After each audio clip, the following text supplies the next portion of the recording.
Different juice. Dang, that's weird saying it with my mom here and shit. What's that name mean? Different juice? Yeah. Oh, well, I came up with it cause Have you ever explained this? I think so. That's why I tried posting recently about like the reasoning. But different juice, pretty much. Dang, that's interesting. Like everybody says, you know how they got the juice. You know, like I got the juice. Yeah, so I mean, we got the juice too, but we just do everything different. Gotcha. Like we take a different path than everybody else. Bars. But yeah, Like that. I respect but yeah, different juice. Larry, Kim, no Wells, but two special guests. My cousin. What's going on? Can I say your Instagram? OG Johnny B. I mean, That you boy just- OG Johnny you B. just- Dang, but special guest, my cousin Jonathan, and then my lovely, beautiful mom Maria. Doesn't have Instagram, no social, so y'all niggas could chill. But yeah, today's episode pretty much something different. I wanted to some education. yeah, I wanted to bring up and talk about the education system and things that could possibly improve. What better than to bring two people who actually work in the field and are actually good at what they do and are well known at what they do and talk about it. So, I mean, I've been talking a lot. You want to say anything, Cam? No, I'm interested. I have my own points on education and like more importantly like more college education rather than. I would like to hear that. You want to say anything, Ma? Not yet. I'm ready. Alright. I'm ready. So, all right, dive right in. Why'd you guys become educators? You want to go first? Yeah, absolutely. You can go first. Okay. Yeah, you got Well, it. I became an educator because I wanted to influence young minds, not just academically, but socially and emotionally. I just love teaching.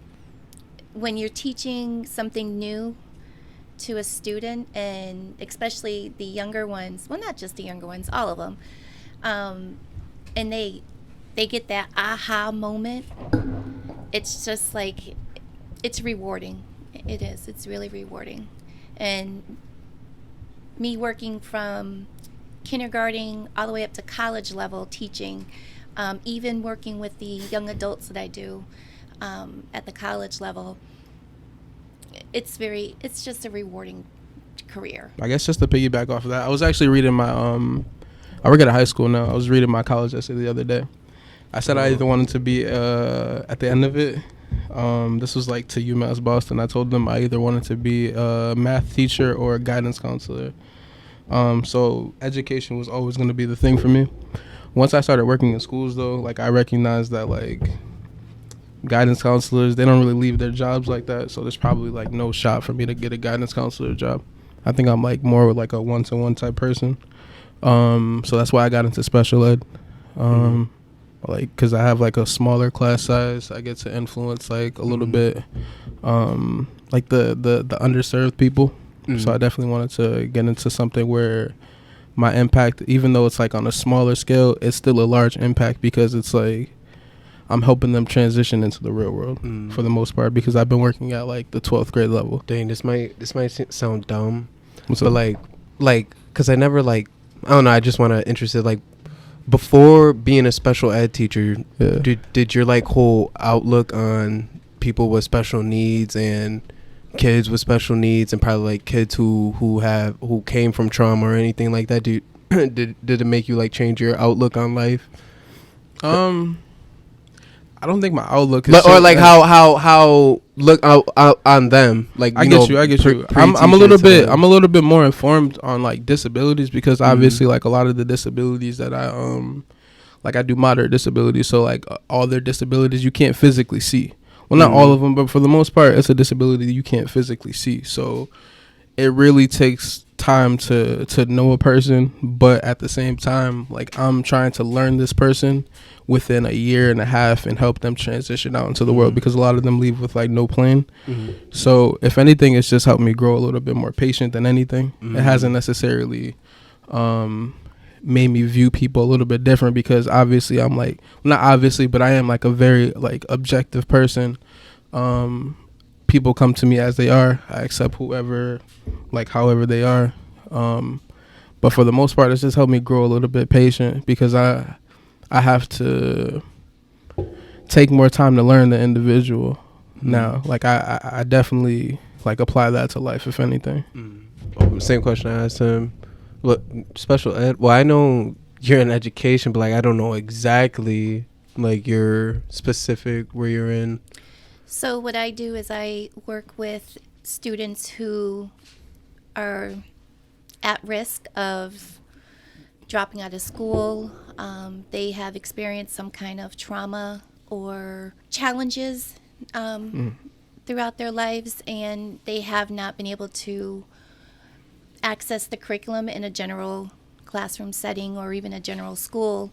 So I work with the students who are pushed to the side. I'd hate to describe it that way, but they are. That's how it is. Yeah, they are really, frowned upon through society, through the traditional schools. So what I do is I do like what Jonathan does. I look at the individual and really see what's beneath the skin, and really they're people. They're kids, they're students. They come to us as is.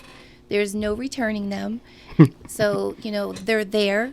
You need to do the best you can to support them, not just, passing each grade level, but also socially and emotionally. Just be there for them, guide them. There's going to be obstacles that every student is going to go through, but it's having those special educators there to help guide them and lead them through whatever path they're going to end up. No, I don't see these students any differently than I would if I went into a regular school. If anything, I see more. There's more to them than just a regular, typical child. They want to be, just like everyone else, they want to be loved, they want to learn, and they want to feel successful. And when you plan instruction, and not just instruction, if you just plan, teach them how to navigate life, how to get through life, how to handle certain situations rather than blowing up. What could you do instead? There's just so many different things that I see when I look at my students, and I see the good. They have good, and I see it in them, and I bring it out of them. How long have you been teaching for, Jonathan? This is my 6th year. Yeah, my 6th year teaching. Camp? Oh, okay. Yeah. Just before I went in. Nah, Kim, how long you been teaching? This nigga. How long? I'm joking. How long you been teaching? 6 years. 6? How long you been 6 teaching, years. Mom? 28. Damn. Wow. Well, I just wanted to 6 ask years. that. So 5 and 28 years. Process 6. You ain't 6. gonna take Oh, a year 6, away my from me fault. like that. You're not gonna do that. 6 and 28 Yeah, years. 6 years.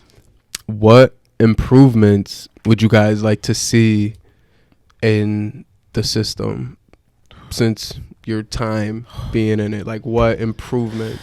I would like to have more social justice in our curriculum, and really bring into light the reality of the society we live in, and really what's going on in the world, and letting our students hear everyone's voice, not just one-sided opinions, and then let them make their own stance on whatever the topic is. So really, if we're going to learn about slavery and how it impacted the African Americans, we also should learn about what were the white people doing. What was going on with the Hispanics? We need to hear all sides of it, and really make sure that our students are not being deprived of all the truth. Like, what were the white people doing, as in, like, the cruel things? Like, what do you mean by that? Anything. Nah, like I get what you're saying. More so like like the transition after as well. Like I definitely get that, telling like I guess like a more well-rounded approach to just all the information, because for the most part when we learn about slavery we just learn that there's slaves here or whatever, but we don't necessarily learn about how like a lot of the African Americans in certain regions like traveled up. Like, so a lot of the people that are living in Chicago now came from Georgia. The people that came from Florida are now living like in Philly. People from Texas are now in California and things of that nature. And we just don't really find out what happened after it, because they usually jump from like the slaves to just straight jumping to Jim Crow, like what happened in between it. And then after that, like we kind of touch on like little things like I don't like the Harlem Renaissance. You'll just briefly touch on that. They don't really get into Marcus Garvey and things of that nature. Oh, so it's like very brief on black. It's very brief on that. Or like if you do get into it, like you have to take like an African American studies class, and at that point, that's not built into the curriculum. That's an elective. Say that's not built. That's an elective. You take that if you want to, and all schools don't necessarily have that too, because who's teaching? But you better learn about Christopher Columbus. That's true. They're getting rid of that though. They're making like some strides in like getting rid of some of the like the backstories on that, and actually teaching the whole truth. Like we don't have Columbus Day anymore. We have Indigenous Peoples Day. Like that's dope that like we're all coming together and being like cerebral about this entire process. But yeah, in terms of improvements though, like I can go all day about that. Like the students need food. The students need more mental health counselors. You were talking about it earlier in terms of just being patient with the students, because a lot of them get fed into like the school to prison pipeline, things of that nature. Like there's so many different things that need to be improved upon. Like we need leaders that look like us to serve the communities, like in our schools. Like we need just people. Honestly, like I'm an African American teacher. I'm a male. We represent 2% of all teachers. Damn. That's horrible. We don't represent 2% of all students. We represent 2% of all teachers. That's crazy. Right? So why? It's not a bill for us. Like honestly, like you hope to go into a place, like whenever you go, it happens in school, like you go, that's how y'all probably met. Y'all go, y'all sit down, y'all probably got classes together, you be like, all right, cool, Cam's cool. Like let me chill with Cam. You chill like Cam because you chill with Cam because y'all have like some likeness, y'all have whatever. So imagine being a black teacher going into a building with all white ladies. Who you talking to? Who are you talking to? Exactly. So you gotta like think about it in terms of that too. Like we just need more teachers of color. Like we need improvements on like transitioning students out of school, like making sure people leave with the plan. Like I know we definitely want to talk about like college and if it's worth it, but like we also need to talk about the high school process of getting them out and getting them into like their next step. It doesn't have to be college, but it's we have to start guiding them towards their next step and make sure that they leave, because some students, they leave, especially I see it a lot too, like with a lot of the special ed students, they'll get accepted into like a local private college who just accepts anybody. They're like vulture schools. They'll take anybody. They'll give them like a fake $25,000 scholarship, and it lasts like a semester or a year, right? And it's beautiful. Yeah. And then the next year you have nothing, but also you probably failed a couple of your classes, or they're probably under the 100 level, so they didn't count for count for anything. See, this is exactly why I wanted this episode. So, I would love, and that's what I'm trying to work on too. Like I really try to hone in on that transition process and transitioning like my students out, but I'm only doing it on a smaller level. Like I think that we should have like some type of resources allocated towards food, B, like just transition planning, C, giving like more electives, more whatever, because you like I teach in Boston right now, like there's not that many electives. You got gym, you got art, you got the two languages that whatever school, like we got French and Spanish, and then that's it. But you go out to to Newton, and they're taking like LARPing classes. And, exactly. Like, they're Like taking what? like Shit we they never got- even heard of, they yo. got yoga classes Crazy. and things of that nature. And Yeah.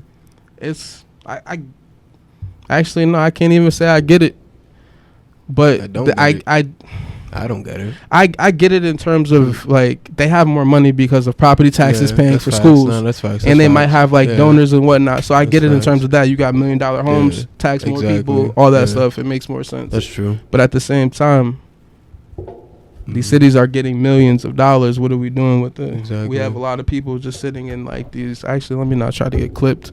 Nice question. I know. I was Next like, question. hey, yo, you just get cut Yeah, up. yeah, next question. But you, what improvements do you think The curriculum. after 28 years? I agree with everything that Jonathan just said. We need to have more electives for our students to make them have so they can be well-rounded. exposed, Yeah. and be well-rounded. I would like to see more after-school activities or clubs, some things to keep our kids off the streets and keep them interested and safe. And food is big. Our kids come to school hungry every day. Yeah. Definitely need more money. Just different food options. Like that food looks crazy sometimes. There was some in Springfield too. I don't know if y'all saw it. Like probably like a few weeks ago with like one of the students posting their lunch and it just went like a little viral or whatever. One of the companies locally, I think Sodexo, I forget. Sodexo Yeah, that's employs what like it their is. special company to like do like the lunches or whatever, and they look Yeah. terrible. And Yeah. the food, But the kids don't even eat it. They And throw then- it away. Exactly. Yeah. And if you don't eat it, it's like the first thing you do, like whenever you're about to do some homework, like you go get something to eat, right? So how are we going to expect a 12, 13, 14, 15-year-old to eat on an empty stomach? Then they put their head down. Exactly. Then And then you- pick then your you- head up. Yeah, Well, pick your head up. And now that creates Yeah.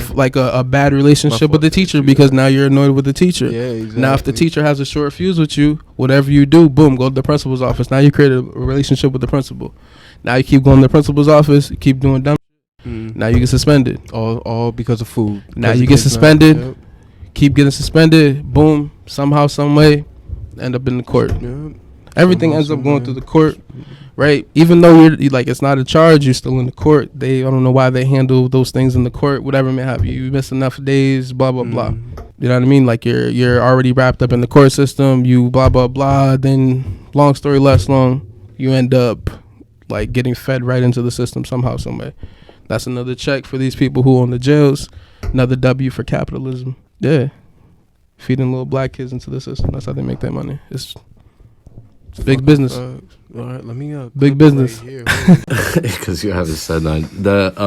In terms of like the transition process that you're talking about, like how about things like economically for kids coming out of school?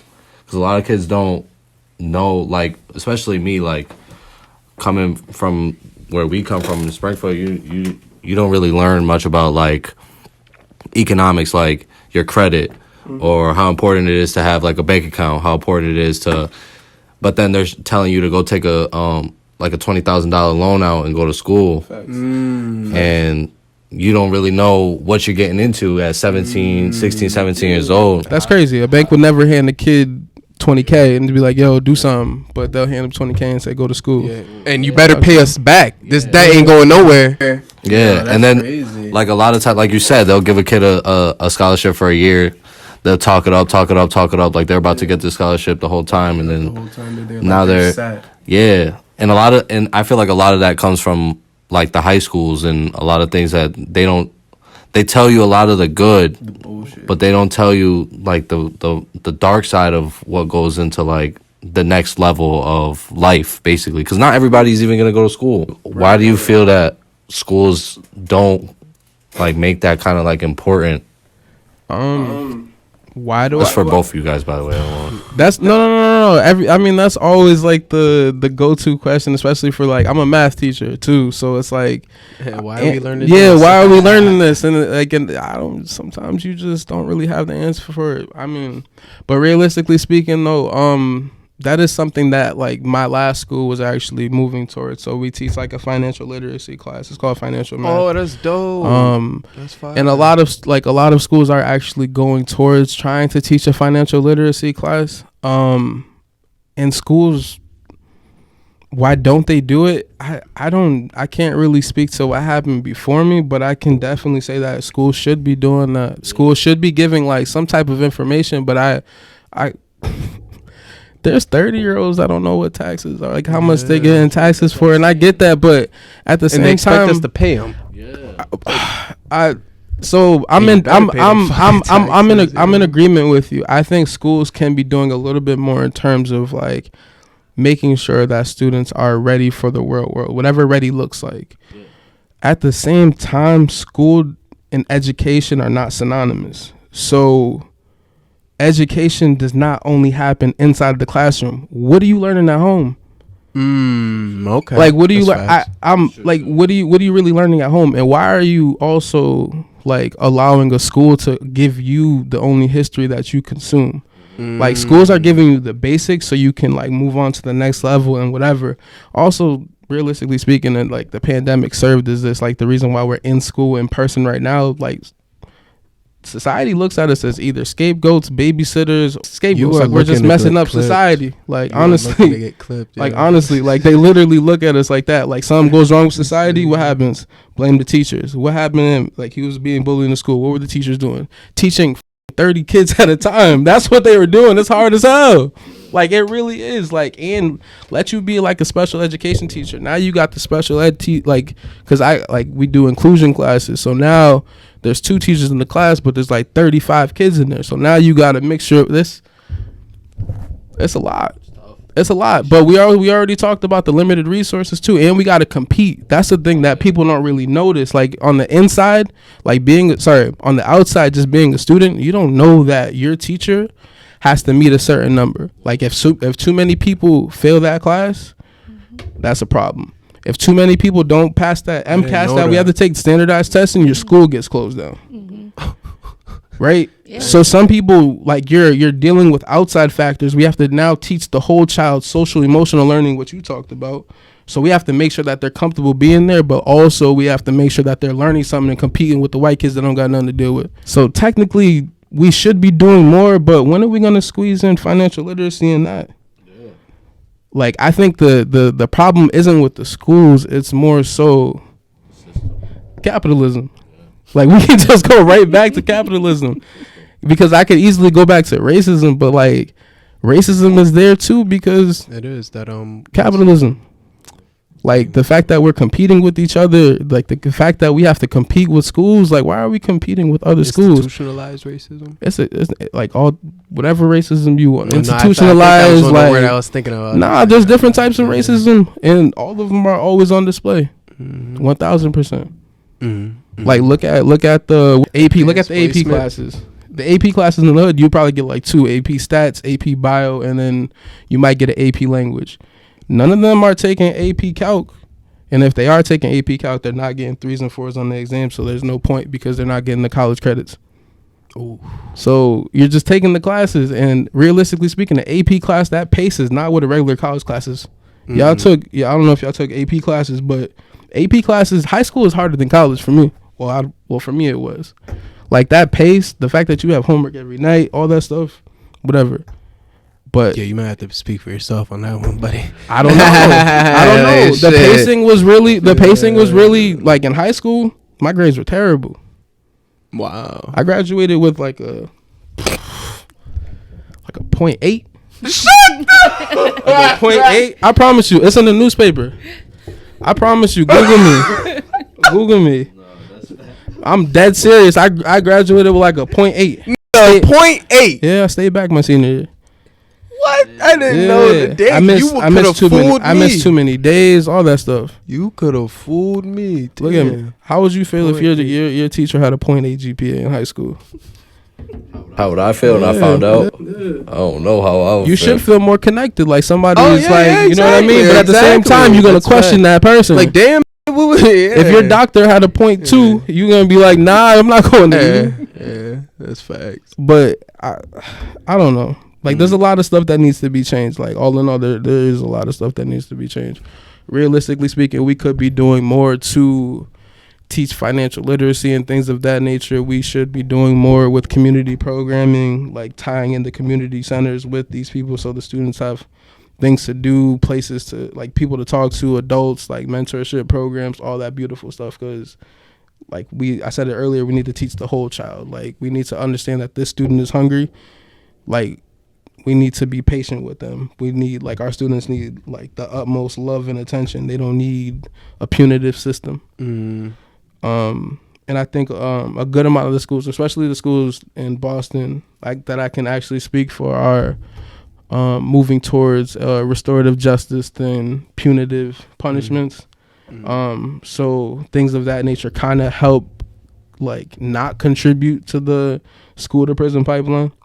But we got to do better, like, in terms of our just overall patients, like the food we give them. Like, the schools have the money. The schools definitely have the money. And we got a lot of outdated people, though. A lot of outdated people. I don't like calling people old. I call them outdated. Because you can be old in age, but if you're not keeping up with what's going on, then you're obsolete. Hopefully I answered your question. For you, 28 years you said teaching? And 28 years of teaching. Jonathan's talking about all these changes and stuff and how we need all these changes.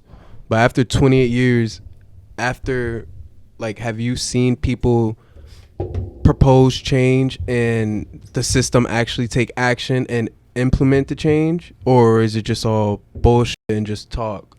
No, things are changing now. Things are changing slowly, but things are slow process. Yeah, things are happening. Would you say, like, complaints 28 years ago, would you say they have been complaints from 28 years ago? Like, well, I don't know if that would be. Would you say they have been met? Well, I don't know. Would you even remember that?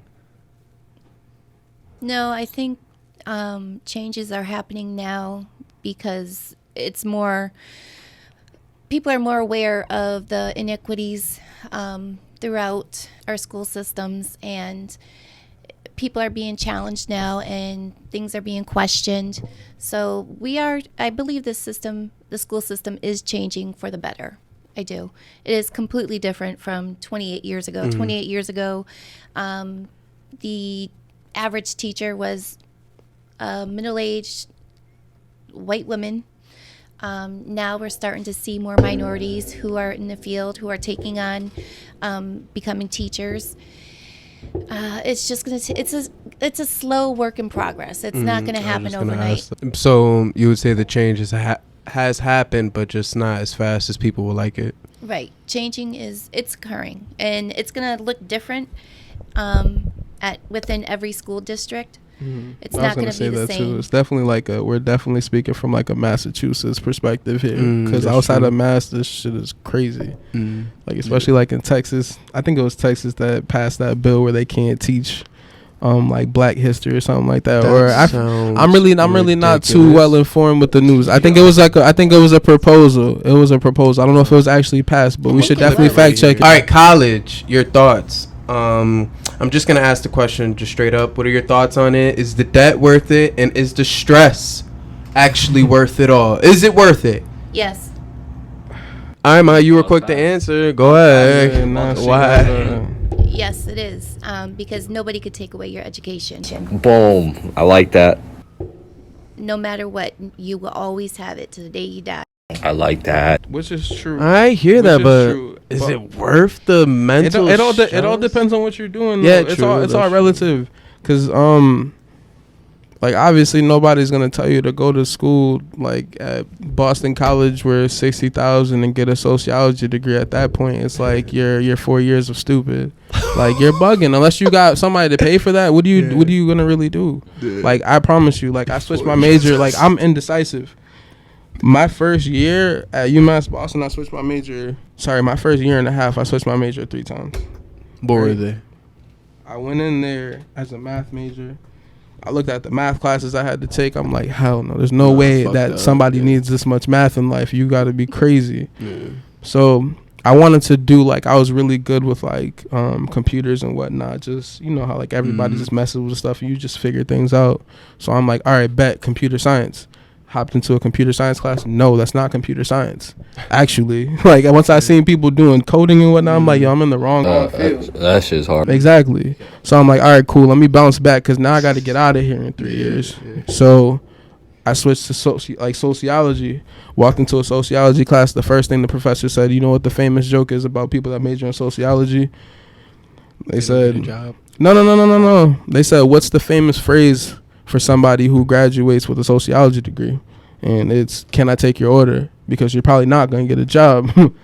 But at the same time, like, you just need to know what you're doing. Like, you just can't go in there general studies. Like, I would never tell somebody to go to college if they don't know what they're doing. Like, you don't go to college to just figure it out, then go to college. That's how you know if it's really worth it or not. Because if you're going there for like philosophy, you can just honestly just pull up a syllabus online. All the syllabuses are like, syllabi are there. Pull up a syllabi, go read the books.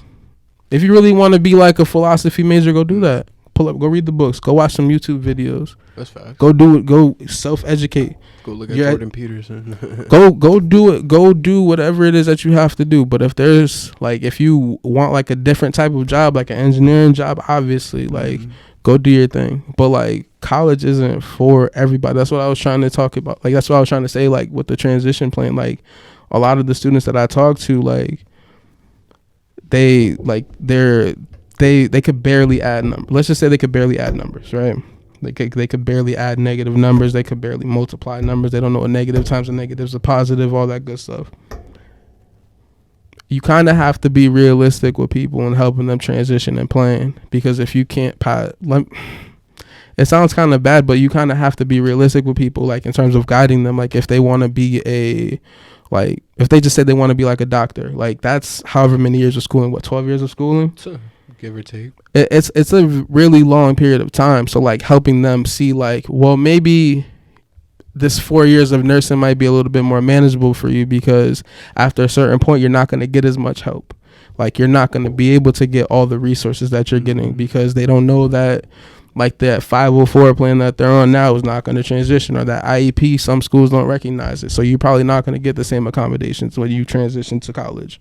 So things are going to be like difficult. You don't get time and a half to finish an assignment. Now you have the regular amount of time, and these professors don't care for extensions. You're a professor too, right? Like, people come with excuses all the time, like, excuses, like, whatever. So it's kind of, at a certain point, you're a regular person that has to reach regular dates, like regular deadlines. Everybody has. I sit down with a paper and write it out what I am about to email. Yeah, but it's difficult. Yeah, we just have to be realistic with people. Like, the debt is worth it, like, especially if you're gonna get like a good job and like, you know, you're gonna make it through. But if it's shaky from the beginning, you might have to take like a little bit more time to really figure it out, what it is that you want, because sometimes we're just too idealistic with ourselves, and you need like an outside entity to make it like a little bit more realistic for you. And maybe you get that from teachers, maybe you don't. Maybe you get that from, I don't know, like some community partner. That's what I'm saying. That's why I'm always in favor of community partners working with schools, because they have like the tools to bring in like an outside resource. Because if you see somebody every single day, you might not respect that person or like take their advice. Like, you don't take your mom's advice. Sometimes, right? Like we could be realistic, because she's somebody that's always going to be there whether you take her advice or not. Same thing for teachers. Like, I've created so many relationships with students, but they don't necessarily take my advice. Like, sometimes you need that outside person to come in because they look cooler, or they probably resonate a little bit more, or they might present themselves as understanding, because I can present myself as understanding to you, and then the next day I do something you don't like. Now it's like, oh, I don't really know if I mess with him like that. So that, like, it's all like, it's really delicate. Like, that's a really delicate question. I was gonna ask you before I forget, why do y'all think there is no black teachers? Why don't black males take that field? Those licensing tests are hard as hell. Really? Keep it aside. Yeah, like, those licensing tests are hard as hell. But if you look at the charter schools, there's a lot of them there. There's a lot of black educators. I follow like a lot of black education groups, and whatnot. And a lot of them work at charter schools. do like be like based off of like what we were talking about earlier, like societal factors and like impacting your education, and like I was mentioning like the AP test and how we don't necessarily perform as well because we have a lot of outside stressors and whatnot. So same thing applies to like the GRE when you get into grad school, or like the bar exam once you actually get like when you like when you're trying to become a lawyer, or just standardized tests in general. Like students of color don't really do too well on them. And that's due to a lot of societal factors, like stress becoming one of them, like just past traumas, you mentioned that before, just so many different things. So like taking standardized tests is not really, it's not that easy, honestly. Like it takes a lot of patience. It takes a lot of like just this like inner calmness that some of us may not possess because we have so many different things going on. Like it's difficult, but also at the same time too, I told you, like if there's not a lot of people in there, like if you walk into like a club or something, you see a whole bunch of people that don't look like you, you're gonna be like a little sketched out a little bit. So since there's like not that many people that made like that leap of faith over there, like it's like, oh, maybe this field ain't for me, let me stay out of it. But nah, don't stay out of it. I guess if that's my PSA, don't stay out of it, just go. Like if you want to become like a teacher, you want to be a para, you want to do anything in education, just do it. Get your foot in the door, because you don't know whose life you're going to be influencing or what opportunities that are going to be thrown your way. You just never know, honestly. They like to throw, like if you walk into a building, especially like in, I hate using the word urban, it's disgusting, but if you work into like a urban school, you see a lot of black men in there, but they're the administrators because the black men are seen like as the authority figures, not necessarily like exactly, and, or like the scare tactic or the help. Yeah, like whenever they see me in school, like I promise you, I don't really dress like, I don't dress up ever. I was gonna say too, dressing like that can actually help a student like bond with you. It could, but at the same time, it gets annoying. Because like honestly, I could. That's all they want to talk about. No. Like I like that because it like you said, it does help. Like I wear my sneakers, I do whatever. Like I show up, I look cool, whatever. They connect with that. I think they connect with me more because I listen to them. But it's just difficult because of the people that work in the building. They don't see you as equal. Like whenever I introduce myself to somebody, what grade are you in? It's not like how long have you been working here, or if I do tell them, hey, I work here, like who do you help out? Like it's not what class do you teach or whatever may have you. So it's like it's just an uncomfortable environment like, in general. I can't be the math teacher. Exactly. But it's just an uncomfortable environment in general. Like I can see why people haven't gotten over there, because it's like I said, it's uncomfortable. And like once you're there, you question every year at the end of the year if you want to stay. Like I don't think black people, like black men, make it past like 5 years, like realistically speaking. I think I had to do like a paper in grad school about it. I think it was about 5 years. Yeah, they don't really make it past 5. And it's gonna be worth it if it's something that you're passionate about and you're interested. If you're not interested in it, don't do it. Don't get yourself in debt. You can go to school for like art if you really want to. Go for whatever it is that you want to. Just make sure like you're able to pay off. Don't bite off more than you can chew. Like if they're telling you to take out $80,000 in loans and you really want to go do this art thing, find a different program.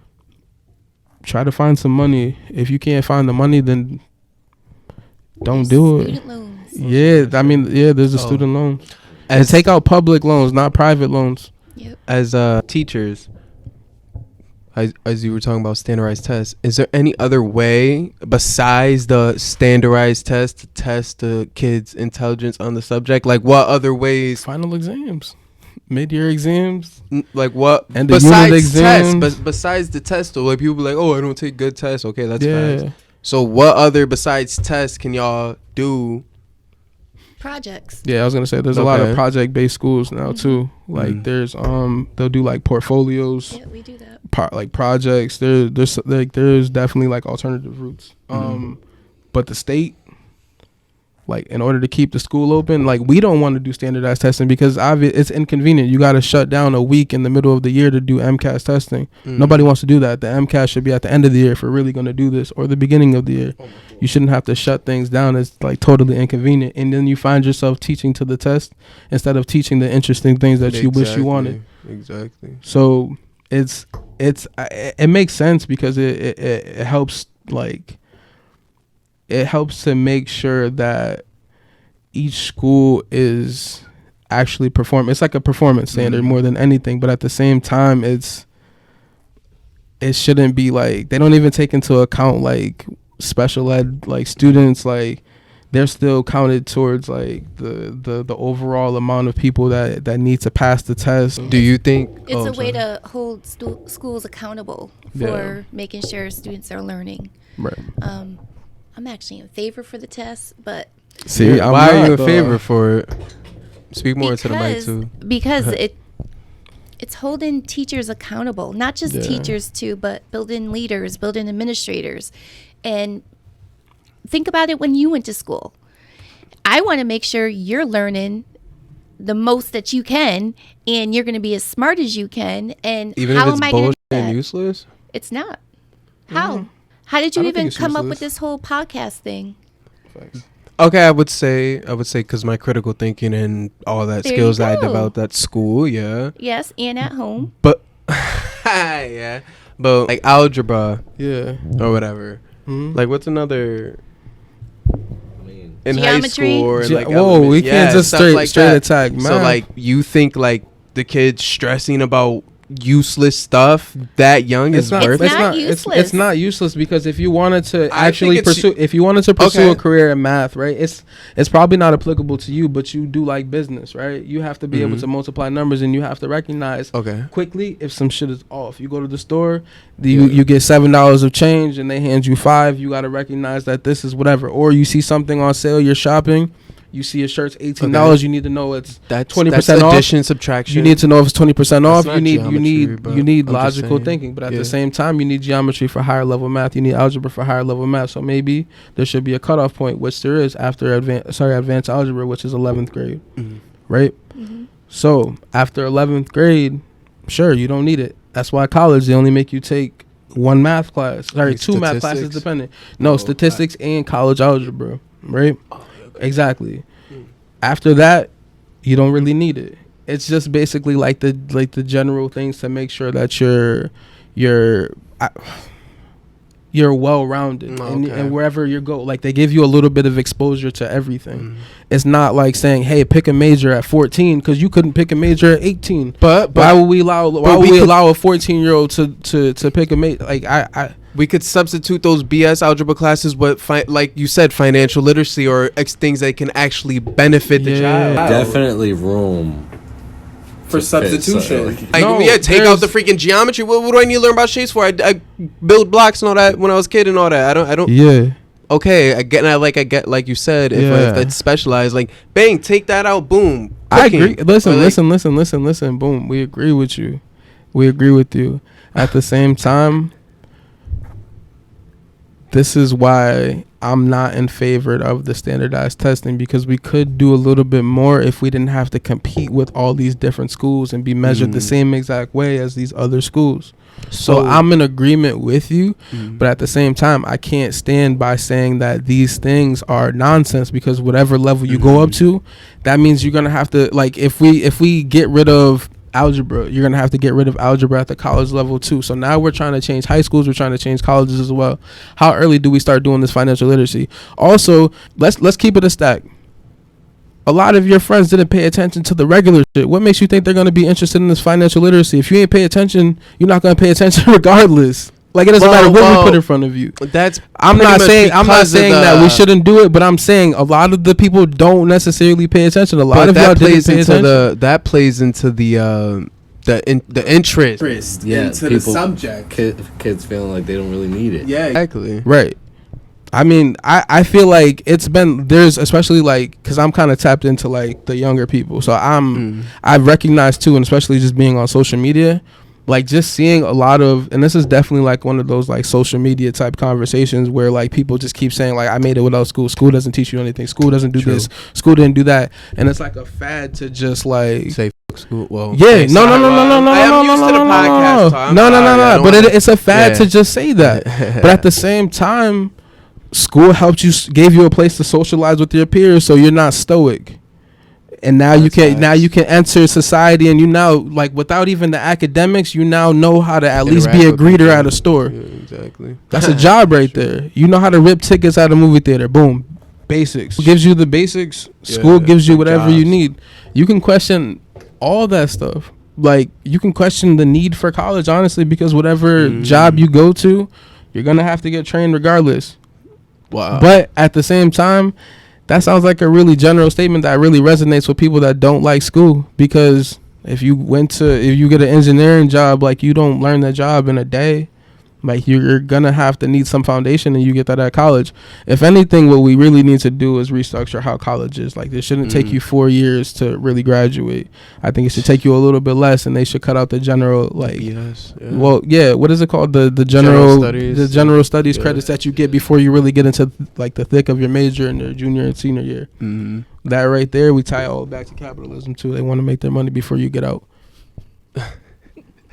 That's fact. It's all a money game at the end of the day. Honestly, it's all a money game, because if your school gets shut down, they have to pay an outside organization to come in and take it over. That's money. Somebody needs that money. These organizations exist and thrive and pay employees salaries in hopes that your school fails. So why would we save the schools? Why are we gonna save them if we make money off them? But that's all theory. At the end of the day, theory. I mean, I'm okay. That's facts. I'm just gonna say theory because it's theory. Okay. Like I have my my feelings about I have my feelings towards certain things, but at the same time, you don't know for sure. Theory. Yeah. Mama, any last words? You've been not quiet, but letting Jonathan go. My fault. No, go ahead. No. Stay in school. Yeah, stay in school. Then, but after all that was said, do you still think standardized tests? Yes, I do. Why was that again? Why do you think? Teachers accountable. Okay. Not necessarily just teachers, but the school. That's interesting. Anything you guys say, Jonathan? Stay in school. If you start it, finish it. Whatever you start, finish it. Like, you're gonna have to pay it back, so you might as well finish it. And if you do go to college, just make sure it's like well thought out before you enter. Don't think about stuff as you're there. Like, don't go in there with an outline. Go in there with the plan. Because if you try to figure your life out while you're in college, that's messy. That's an expensive hotel. Yeah. It's a very expensive hotel. Yeah. But different Jews, Larry, Cam, Maria, Jonathan. Yes, sir. Thank you.